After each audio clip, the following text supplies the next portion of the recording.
The city never really sleeps. Even in the quiet corners of downtown Toronto, you can still hear the hum of cars, the distant chatter, and the whisper of rain sliding off rooftops. That night, it was cold. The kind of cold that creeps through your jacket, bites at your fingers, and makes you wonder if the world has forgotten warmth. Ethan Cole walked home from the school where he taught history. A single father, tired but steady. His daughter Lily waited at home, probably asleep on the couch again with her sketchbook open. Life hadn't been kind to Ethan lately. He'd lost his wife 3 years ago in a car accident. Bills had piled up since then, but he never let his daughter see him break. Every morning he still smiled, still made her breakfast, still told her, "Be brave, sweetheart." Just like Mommy was. That night he was later than usual. Parent-teacher meetings had dragged on, and the rain had turned the streets into shimmering mirrors of neon and puddles. Ethan tightened his scarf and hurried across the empty parking lot that led toward his apartment. Then, it happened, a sound that sliced through the rain, a scream, high-pitched, terrified. Female. Ethan froze. For a moment he thought he imagined it, just another city noise. But then he heard it again, louder, desperate, "Please, somebody help me!" He dropped his worn leather briefcase and started running. His shoes splashed through puddles, heart pounding in his ears. He turned a corner, and there she was, a young woman maybe mid-20s, cornered beside a dumpster. 2 men had her trapped. One was gripping her arm, the other shouting something Ethan couldn't make out. Without thinking, Ethan yelled, "Hey! Leave her alone!" The men turned, surprised, then smirked. One of them, taller, stepped forward. "Mind your business, old man." But Ethan didn't stop. He couldn't. Not when someone was begging for help. He grabbed a loose metal rod from beside a trash bin. His hands trembled, but his eyes were steady. He'd never been a fighter. But right now, fear didn't matter. Only doing the right thing did. The taller man swung first. Ethan ducked. The punch grazed his shoulder, pain shooting down his arm. He countered with the rod, striking the man's ribs. The sound, metal hitting flesh, echoed down the alley. The second man lunged. Ethan barely dodged, slipping on the wet pavement, then drove his elbow back into the man's gut. The woman screamed again. The first man tried to grab her, but Ethan charged, shoving him into the wall. "Run!" Ethan shouted at the girl, but she didn't. She was shaking, frozen in fear. The second man grabbed Ethan from behind. They struggled, slipping, fists flying. Ethan's breathing grew ragged. One hit landed square on his jaw. Stars burst in his vision. But he didn't stop. He swung the rod again, hitting the man's shoulder hard enough to send him sprawling. Then, silence. The 2 men staggered up, realized this wasn't going their way, and ran. Their footsteps faded into the night. Ethan stood there soaked, gasping for air, his hands shaking from adrenaline. He turned to the girl. "You okay?" She nodded, tears streaming down her face. Her clothes were torn, her knees scraped. She tried to speak, but only managed to whisper, "Thank you. I thought they were going to—" "It's over now," Ethan said softly. "You're safe." He offered her his jacket. She hesitated, then took it, pulling it tight around herself. For a few seconds, they just stood there under the drizzle. 2 strangers connected by fear and courage. Then Ethan noticed something, a small gold pendant hanging from her neck. It had a logo on it, a symbol he'd seen before. But where? Before he could ask, flashing blue lights appeared at the end of the street. "Someone must have called the police." The girl panicked. "No, please, I can't— What's wrong?" Ethan asked. I just can't be seen, please. I have to go. Wait, you need help." "You're hurt." But she was already backing away, pulling up her hood, eyes wide with fear. Not of the attackers, but of being found. "Thank you," she whispered, voice trembling, "for saving me." And then she disappeared into the rain. Ethan stood there confused and soaked as the patrol car arrived. 2 officers stepped out, questioning him, writing things down, asking if he'd seen where she went. But Ethan barely heard them. His mind was spinning. Who was she? Why did she look so terrified of the police? Later that night he walked home slowly, his jaw aching, his knuckles bruised. The metal rod still in his hand. Lily was waiting at the window, worried. When she saw him, she ran to the door. "Daddy." What happened? You're bleeding! Ethan knelt down, forcing a smile. It's nothing, sweetheart, just helped someone tonight. She frowned, touching his face gently. You always help people, he chuckled softly. That's what we're supposed to do, right? Lily nodded, hugging him tight. Mom would be proud. Those words hit deep. He held her close, staring out the window at the dark street beyond. Somewhere out there, that girl was alone. And something told him. This wasn't over. He just didn't know that the next morning, a luxury car would stop right in front of his small apartment building. And when the door opened, the woman who stepped out would change everything Ethan thought he knew about that night. Morning crept in slow and gray. The rain had stopped, but the street still shone like glass beneath the pale winter sun. Ethan woke to the smell of coffee and the faint buzz of his alarm clock. Every muscle in his body ached. His jaw throbbed where the punch had landed, and his hands were raw from gripping that metal rod. He sat up slowly, wincing. Lily was already in the kitchen, standing on her little stool, trying to pour milk into 2 mugs. She looked up when she saw him. Daddy, you were on TV. Ethan blinked. What? She turned the tablet toward him. There it was, a blurry cell phone video filmed from across the street. Headlines flashed.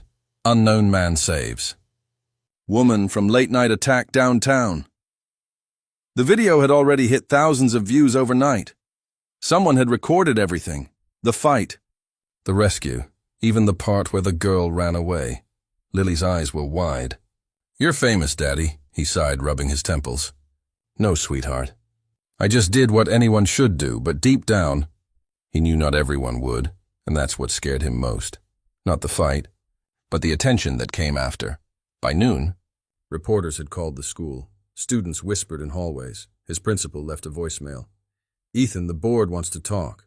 It's about the video. He stared out the window, watching the city move below. He didn't want fame. He wanted peace, a normal life for Lily. Then the doorbell rang. It wasn't loud, just a polite, single chime, but something about it made his chest tighten. He opened the door. A man in a black suit stood outside, umbrella in hand. Behind him, parked at the curb, a sleek black car gleamed against the gray day. Mr. Cole? The man asked. Yes? My employer would like a word. Who's your employer? The man stepped aside, and out of the car came a woman, tall, composed, wearing a charcoal coat and gloves.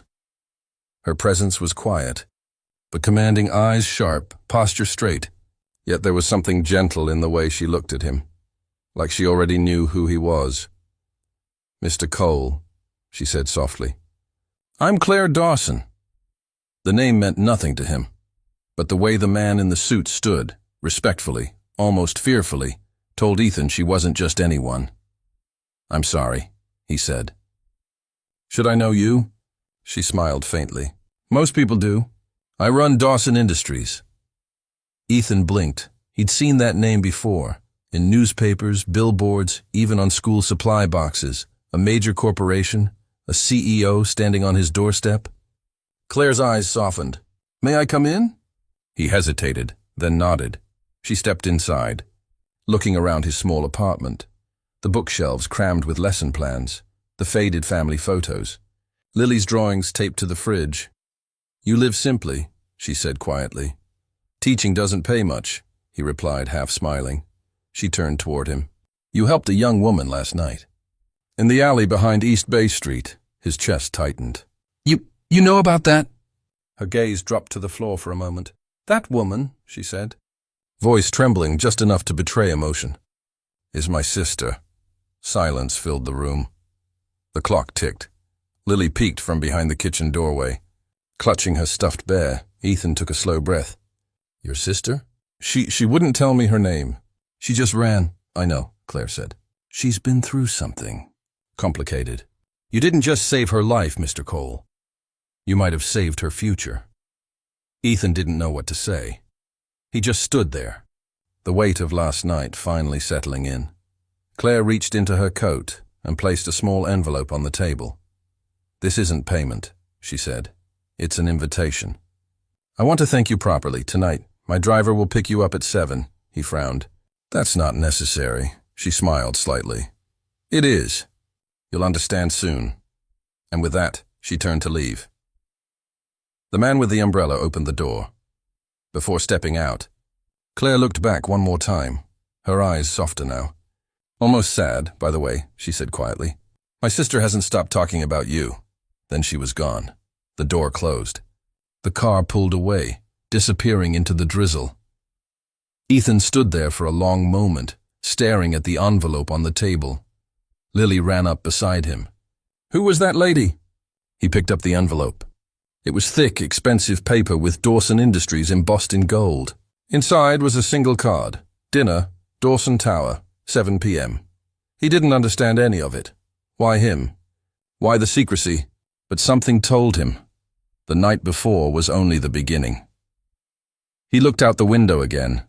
The city stretched endlessly, filled with people who would never know what really happened in that alley. And somewhere, a story was still unfolding, one that would drag him back into danger, redemption, and the truth about who that young woman really was. It picks up right after the CEO's car leaves Ethan's street. The next morning in Toronto was crisp and silent. Sunlight pushed through thin curtains, painting golden lines across Ethan's worn-out sofa. Lily was still asleep on his chest, her small hand gripping his shirt like she feared he'd disappear.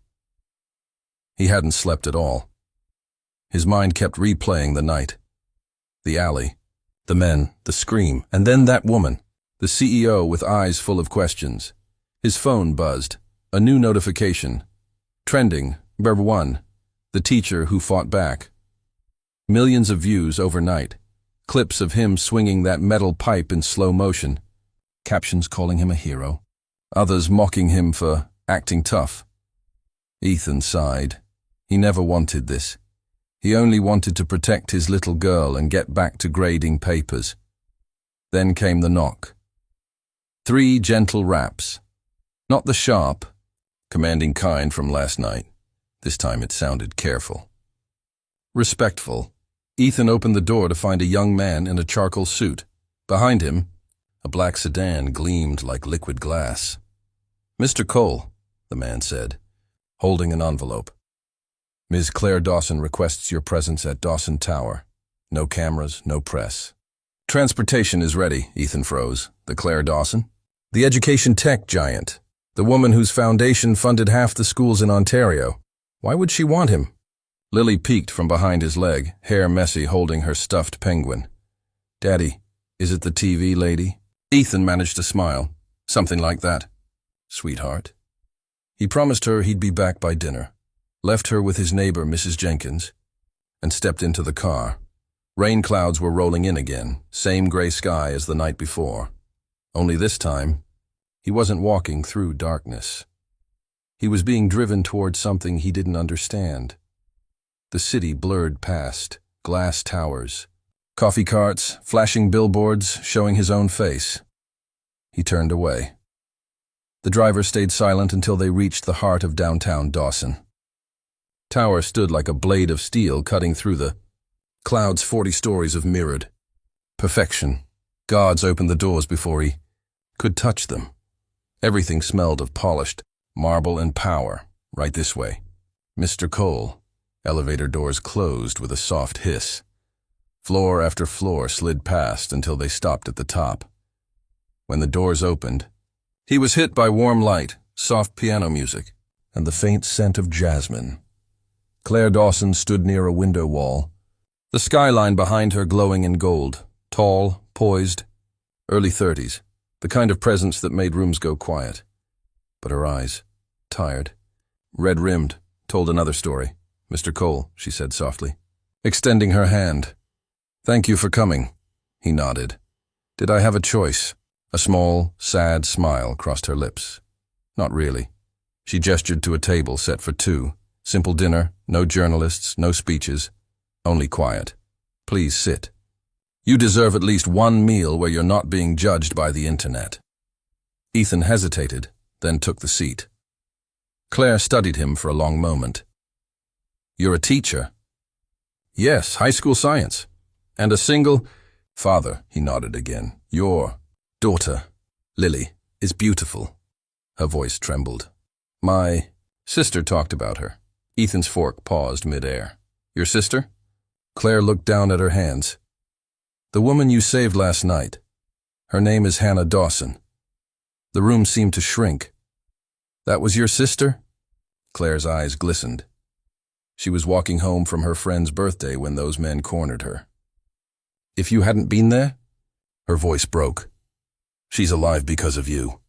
Ethan leaned back, speechless. He remembered Hannah's terrified eyes, the way she whispered thank you before he vanished into the rain. Now it all made sense.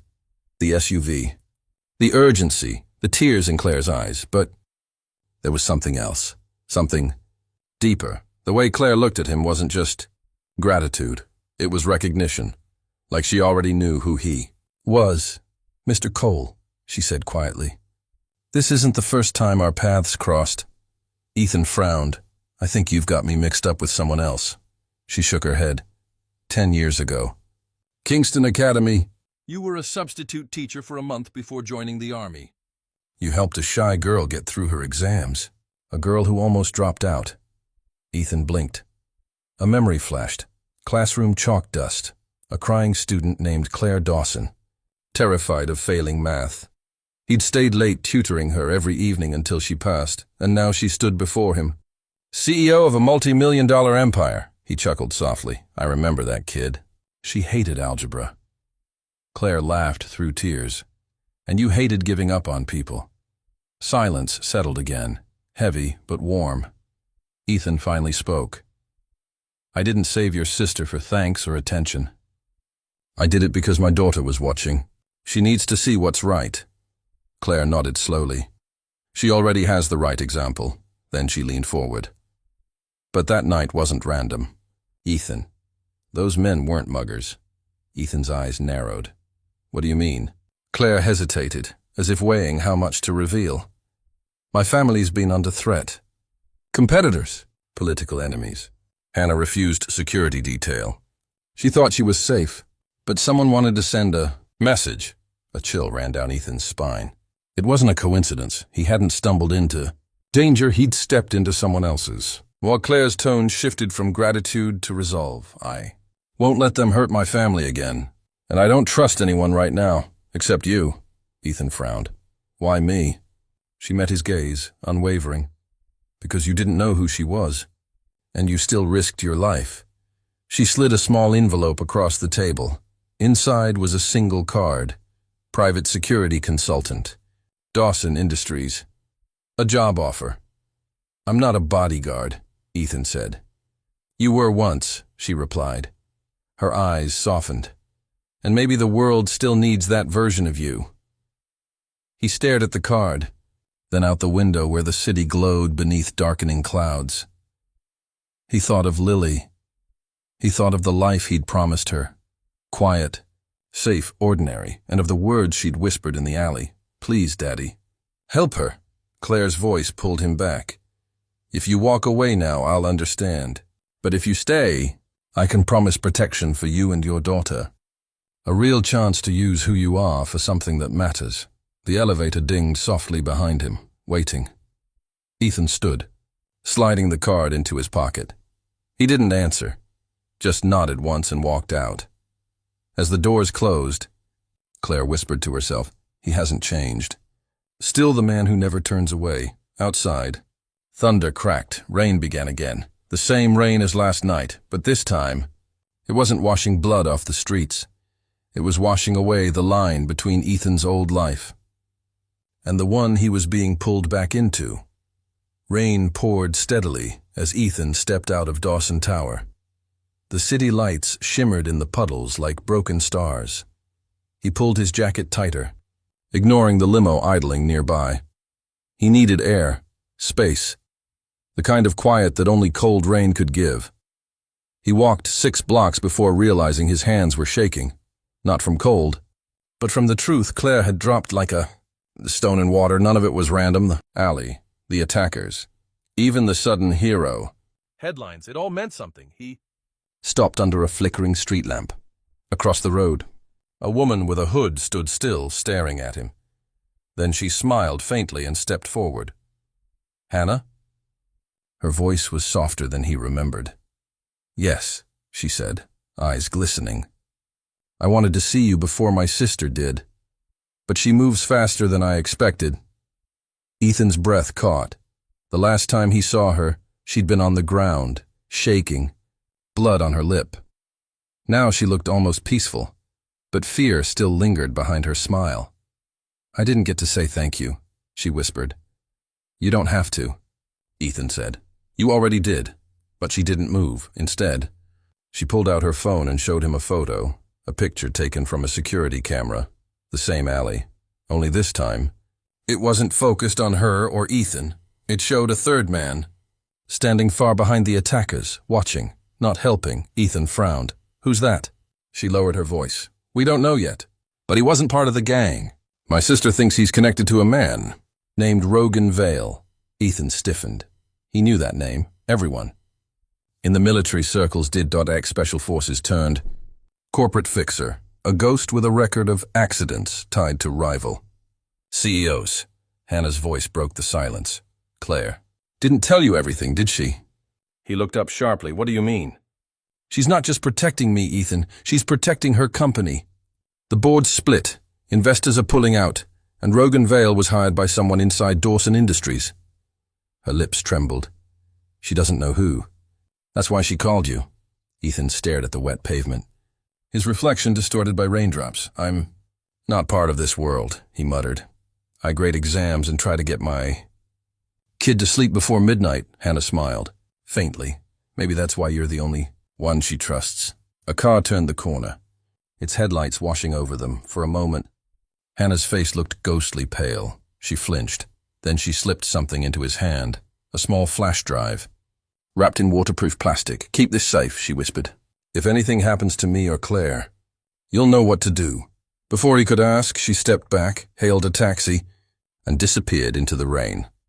Back home, Lily was already asleep, clutching her stuffed penguin. Ethan sat at the kitchen table, dripping wet, staring at the flash drive like it might bite. He could almost hear Claire's voice again. Those men weren't muggers. He plugged it into his old laptop. A single folder appeared. Project Horizon. Inside, financial reports, internal memos, encrypted files, and one video. He clicked play.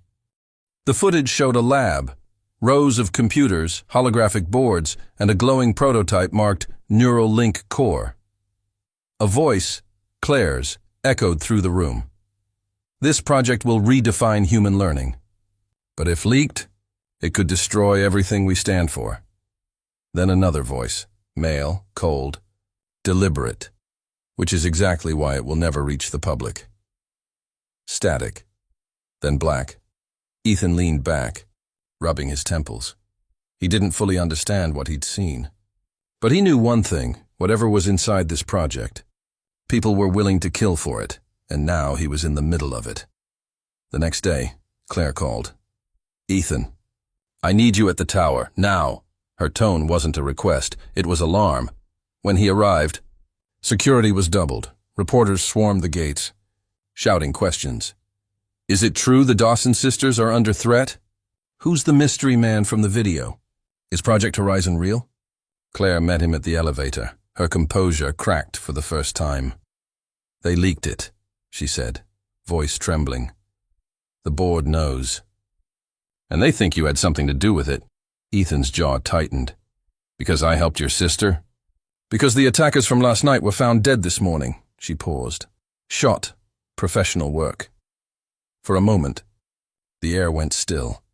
Ethan felt the walls closing in. Someone was cleaning up loose ends and framing him in the process. Claire continued. "I told them you're innocent, but they won't believe me without proof." He frowned. "And what about your sister?" "She's gone, vanished. Her phone's off." Ethan's mind raced. If Hannah disappeared right after giving him the drive, then whoever killed those men was already one step ahead. Claire's eyes were glassy but determined. "Please," she whispered. "You're the only one who can find her before they do." Ethan looked at her, this powerful, fragile woman trying to hold her empire together, and felt something shift inside him. He wanted to walk away. He wanted to go home to Lily, make pancakes, pretend this wasn't his fight. But deep down, he knew, once you've saved someone's life. You don't stop halfway, he nodded slowly. I'll find her. But you tell me everything.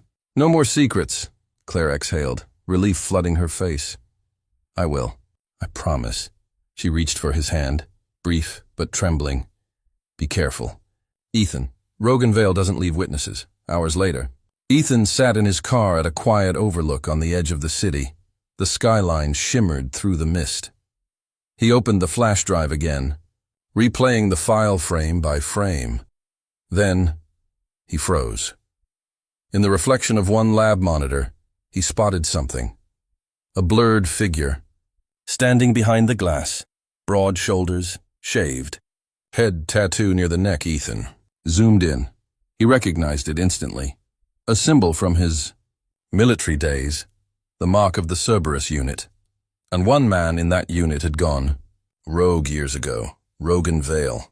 He sat back, pulse steadying into that cold rhythm he thought he'd left behind.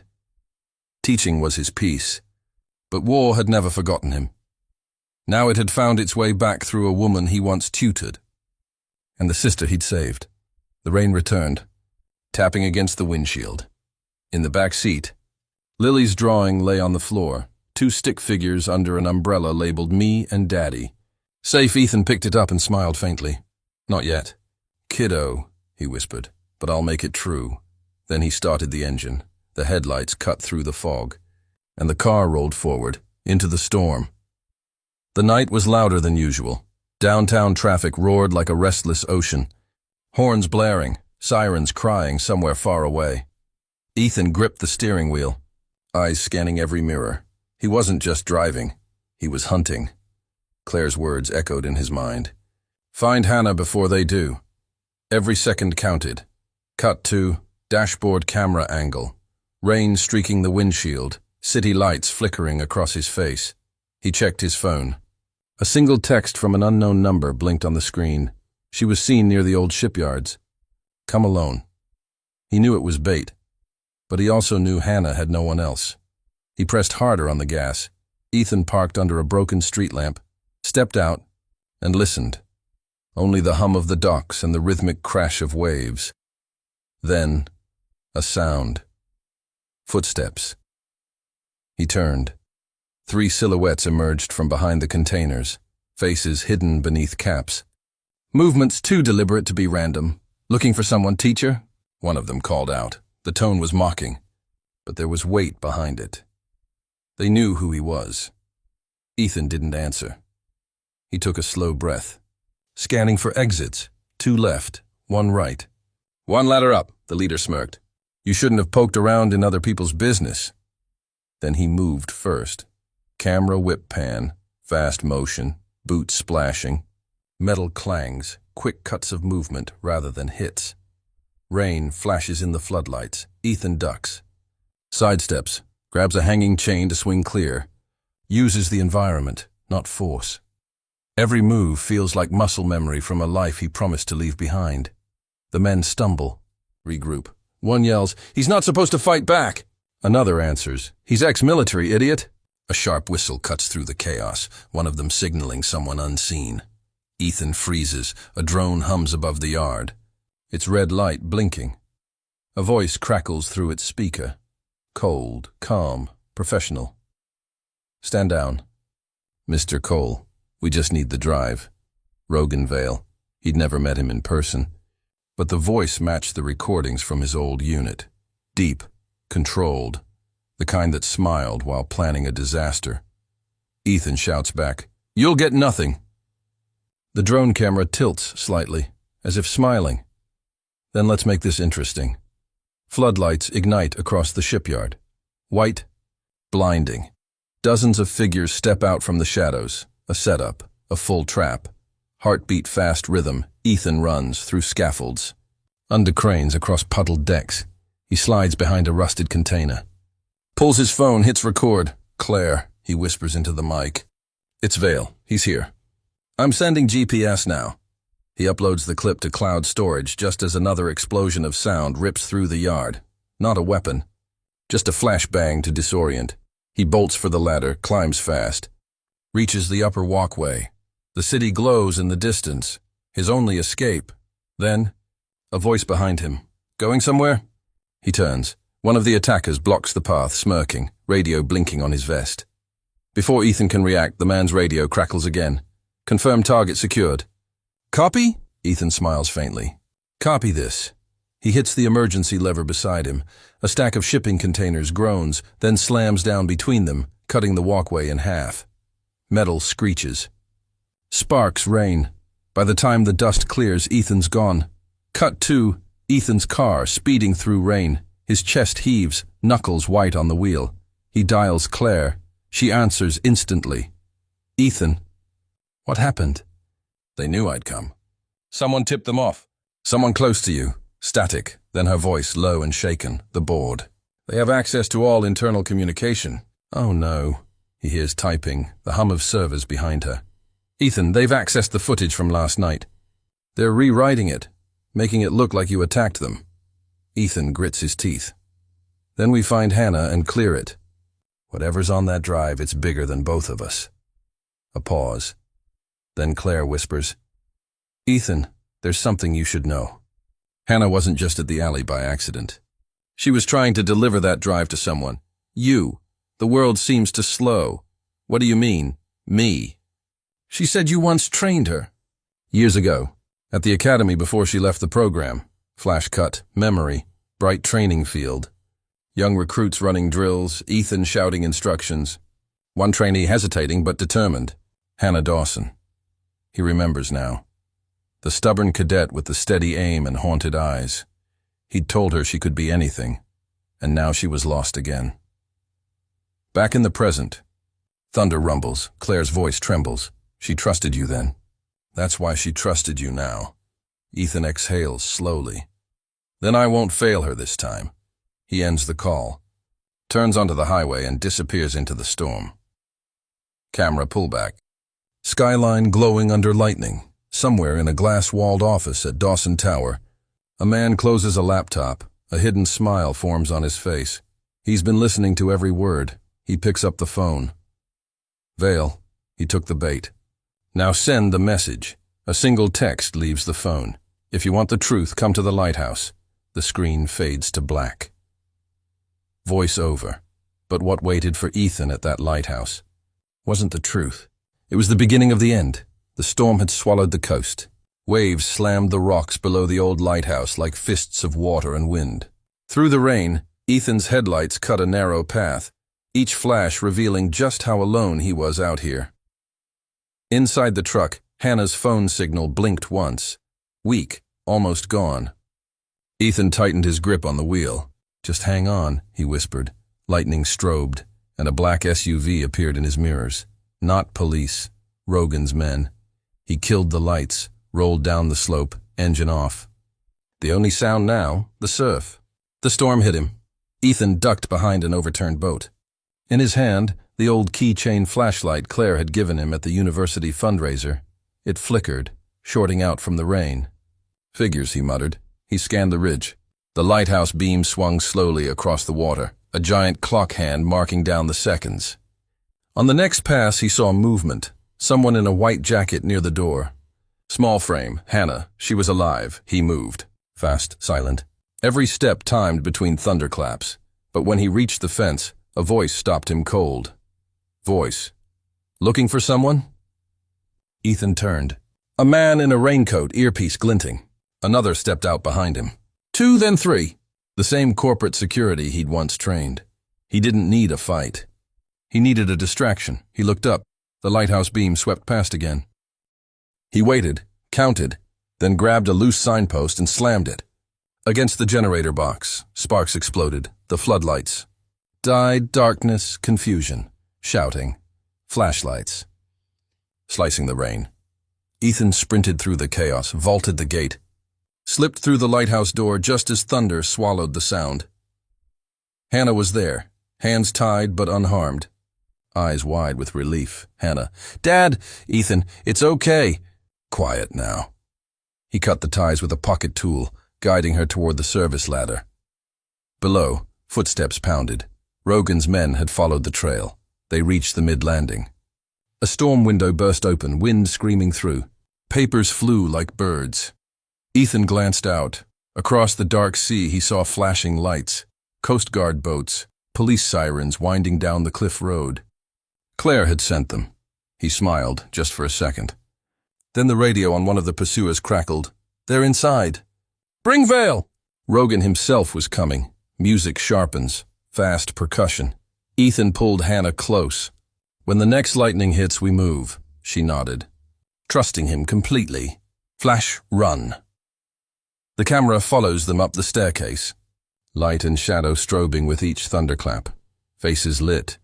Then gone, like frames of a film reel. They burst onto the lantern deck. Wind tore at them, rain sideways. Below, dozens of figures swarming the cliffs, headlights cutting through the mist. It was no longer just about escape. It was about truth. Ethan took the emergency flare from the wall mount, fired it straight into the sky, red light erupting through the storm. Back at the tower, Rogan's silhouette appeared in the doorway. His voice boomed over the storm. "You should have stayed in your classroom, teacher." Ethan faced him, rain running down his face. "And you should have stayed in the shadows." Another lightning flash, then a burst of sound. Glass shattering as wind howled through. When the light returned, Rogan was gone. His men retreating down the path as police sirens closed in. Ethan and Hannah held each other, trembling but safe. The flare still burned in the sky, painting the clouds blood red. And somewhere below, headlights crawled up the cliff road. Claire Dawson's car. She'd found them. What began as a rescue in the rain was about to become something much larger, a reckoning that would shake the city's most powerful walls. Rain had stopped, but the city still glistened like wet glass. Ethan, Hannah, and Claire crouched behind the reinforced doors of an abandoned warehouse near the harbor. The lighthouse flare had drawn the city's attention, but inside, the storm was only just beginning. Ethan's hands hovered over the flash drive. The files inside were encrypted, but he'd seen enough to know one truth. Someone inside Dawson Industries was leaking information. Someone close. Claire's fingers trembled on her tablet. "I trusted everyone on the board," she whispered. But someone knew exactly when to tip Vale off and how to cover their tracks. Hannah sat on a crate, knees hugged tight, her small face set in determination. "You're going to help me fix this, right?" Ethan nodded, every step, together. The warehouse was dark, filled with shadows and the hum of old machinery. Every creak echoed like a footstep in a hallway of suspense. A sudden beep. Security alert on Claire's tablet. "Someone's trying to access the internal servers remotely," she said. Her eyes widened. "They're inside, now," Ethan froze. "Not just Vale's men." "Someone they trusted. Split up," Ethan whispered. Claire's eyes went wide. "Are you insane?" He shook his head. "We have no choice. If they control the servers, Vale knows exactly where Hannah is." Cut to Claire moving to the control console. Fingers flying. Ethan climbs up a metal ladder. Flashlight cutting through dust and shadows. Hannah follows. Small but alert. A screen flickered to life. A familiar name appeared. C. Monroe. Claire froze. Monroe. Ethan's brow furrowed. That name, a senior operations manager, trusted for years. Never once raised suspicion. A faint chuckle echoed through the warehouse. "I knew you'd find me eventually." Ethan swung the flashlight. A figure stepped out, tall, confident, smirk intact.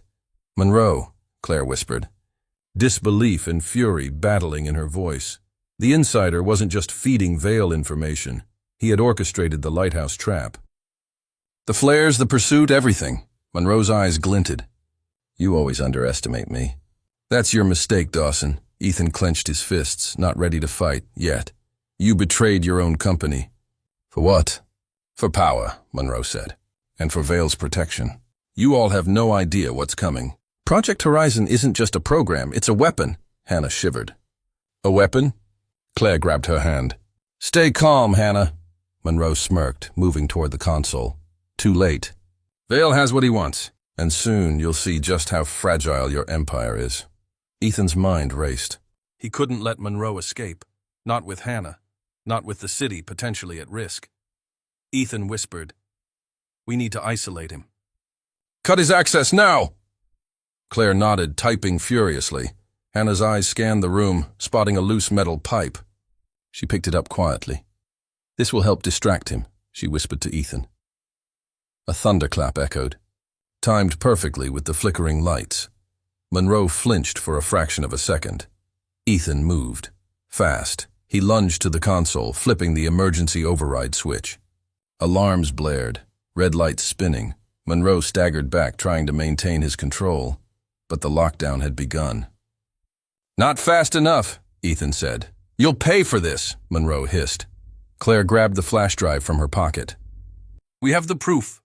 "Vale won't get a single bite from here." Hannah stepped beside Ethan, holding the pipe like a shield. "We protect each other," she said simply. And in that moment, Ethan realized something. It wasn't just about rescuing Hannah anymore. It wasn't just about stopping Rogan Vale. It was about exposing the betrayal hiding inside their own walls. Monroe glared. Trapped but defiant, Ethan's jaw tightened. "Time to reveal everything," he said. The screen glowed red.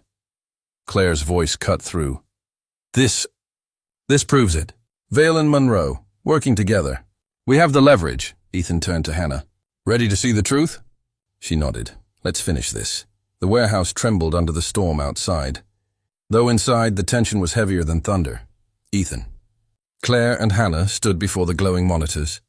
The evidence of Monroe's betrayal flashing in stark reds and whites. Every file told a story of secrecy, manipulation, and danger. This wasn't just a rescue anymore. It was a reckoning. Every secret Monroe tried to hide was out. Every lie he spun now exposed. Claire's fingers flew across the keyboard, sending encrypted copies of the files to trusted channels. "The board is seeing everything," she whispered, eyes scanning for any sign Monroe might strike back. Ethan stepped closer, shadowed by the flickering monitors. "No shortcuts. We do this clean. No mistakes." Hannah, small but fierce, stood beside them. "We finish what they started," she said. Her eyes burned with resolve. Camera sweep, warehouse full of shadows and spinning lights, storm flashes through broken windows, the city skyline faintly visible in the distance. Monroe glared at them, trapped but unbroken. "You think this proves anything?" "Vale already has what he needs." "You're too late." Ethan didn't flinch. "We're never too late. And you underestimated us." Every step. And that's when it happened. A video call pinged on the main monitor. Rogan Vale's face appeared, cold, calculating, framed against the skyline of his corporate tower. "Vale, impressive." "I didn't think you'd reach this far, Ethan." "Vale, step away from the city." "Step away from her," Hannah, defiant. "You won't scare us." The screen flickered as Claire's rapid typing cut off Vale's access, isolating his network. The tide had turned. Monroe's smirk faltered. He realized the tables had turned. Ethan's hand hovered over the emergency override. One flick of a switch, and Monroe's influence vanished. The insider who had almost destroyed everything, the one hidden in plain sight, was exposed. And the real power behind Vale's schemes? Trapped by his own overconfidence. Claire leaned back, exhaustion on her face, but triumph in her eyes. "It's over. The board sees everything. Vale can't touch a thing now." Hannah looked up at Ethan. "We did it." "Together," he smiled, pulling her close. "We always do." Then, the final surprise. A new message blinked on Claire's tablet. "Ethan, I never told you everything. There's someone else you need to see. Trust no one else." See, Ethan frowned. The storm outside raged harder. Even with the board watching, even with Vale cut off, the city wasn't safe yet. Secrets still lingered. Shadows still moved, and the next revelation? It would change everything. Hannah squeezed his hand. "Dad, whatever happens, we're together." Ethan nodded, staring at the flickering monitors. "You're right. Together. Always." The insider exposed, the hidden connections revealed. But the story wasn't over. The city, the storm, and the shadows still held secrets that could turn everything upside down. And Ethan knew one thing for certain. He would face them all.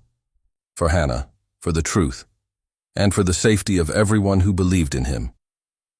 The dawn broke over Toronto, golden light cutting through the storm clouds. Ethan's eyes scanned the horizon from the rooftop of Dawson Tower.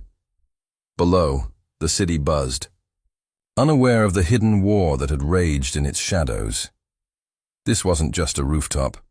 It was the stage, the place where every secret, every betrayal, every risk would finally meet its reckoning. Claire's hand on his shoulder grounded him. "Are you ready?" she asked, voice steady but tense. Ethan nodded. "We end this today. For Hannah. For everyone." A shadow moved across the rooftop. Vale, sharp-suited, calm, but the air around him crackled with menace. "Vale, I admire persistence, Ethan. Most would have folded by now." Ethan stepped forward, eyes locked. "Persistence isn't enough. This ends here." Hannah peeked from behind Claire, clutching the small flash drive. Her eyes were wide but fierce. "You protect the people who can't protect themselves," she whispered. "Just like you always taught me." Vale laughed, a cold sound cutting through the morning calm. "You think a few files and a couple of alarms change anything?" Ethan's gaze never wavered. He gestured to Claire. "Show him the proof." Claire tapped the tablet, streaming the compiled evidence live to the board, the media, and every secure channel. The files illuminated the rooftop like a digital spotlight, exposing Vale's schemes and Monroe's betrayal to the world. Vale's smirk faltered. For the first time, uncertainty flickered in his eyes. In that moment, Ethan realized the power of truth. Not guns, not threats, not tricks, truth. It could cut deeper than any shadow. Vale stepped closer, tension coiling like a spring. Ethan's hand hovered near his jacket, but he didn't need a weapon. Every move, every plan, every ally was a tool in itself. Vale lunged, not with violence, but with words, trying to manipulate, trying to fracture their trust. "You've already lost, Cole, even your allies." Then, a sound, helicopters cutting through the sky, floodlights sweeping. The Coast Guard and city police had arrived, alerted by Claire's secure message. Vale froze, his options shrinking. Even the most powerful thought they could control the shadows. But the light always finds a way. Hannah stepped forward, small but unwavering. "You can't scare us," she said. "We know the truth now, and the world knows too." Vale's final smirk vanished. Ethan took a slow step forward. "You made one mistake," he said quietly. "Underestimating the people who care, and we care more than you ever imagined." Monroe, trapped by the live evidence and the approaching authorities, could only glare. "You think you win?" he hissed.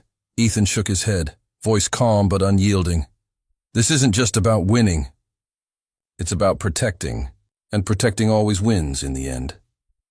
The helicopters landed. Officers swarmed the perimeter, and Vale was forced to retreat. The storm behind them cleared, leaving the city bathed in golden light. Ethan had faced the shadows of his past, the betrayals of the present, and the dangers of the city itself. He hadn't just rescued Hannah. He had restored trust, exposed corruption, and reminded the city what real courage looks like. Hannah hugged him, the flash drive clutched safely in her hand. "You're my hero," she whispered. Ethan smiled, holding her close. "No, we're heroes. Together." Claire stepped beside them, looking out over the skyline. "And the city knows it now." The city had survived the storm. The shadows had been chased away, and somewhere, in the quiet between the waves and the wind, a teacher, a father, and a daughter proved that courage and truth could light up even the darkest night. The sun rose higher, golden light spilling over Toronto's skyline, glinting off glass towers and wet streets. Hannah and Claire stood on the Dawson Tower rooftop, taking a moment to breathe, the storm finally behind them. The city was quiet now. The danger had passed.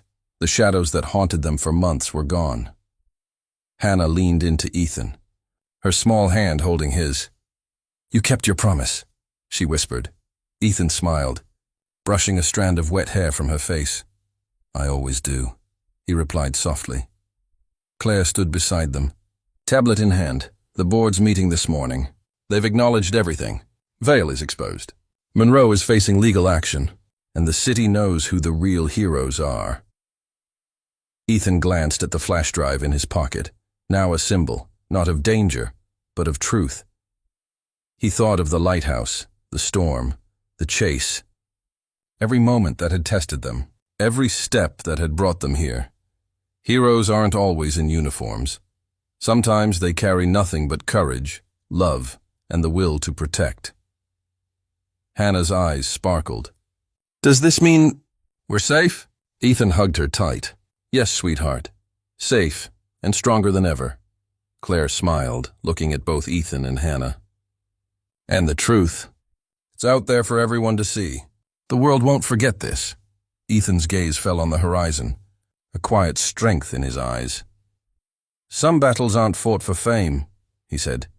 They're fought for the people who can't fight for themselves. And that's enough. Down below, the city was awakening, the lights reflecting on wet streets. The danger of yesterday seemed like a distant nightmare, replaced with hope, safety, and the promise of new beginnings. The storm had tested them, the shadows had tried to break them, but in the end, courage and truth had prevailed. Ethan looked at Hannah. Ready for breakfast? She laughed, the sound ringing across the rooftop. Always, she said. And as they descended the tower stairs together, the city alive around them, it was clear. This was more than survival. This was legacy. A father protecting his daughter, a teacher uncovering the truth, a city reminded that real heroes walk quietly among us, every day, every moment, unseen and sometimes. The greatest heroes aren't legends or CEOs. They're fathers. They're teachers.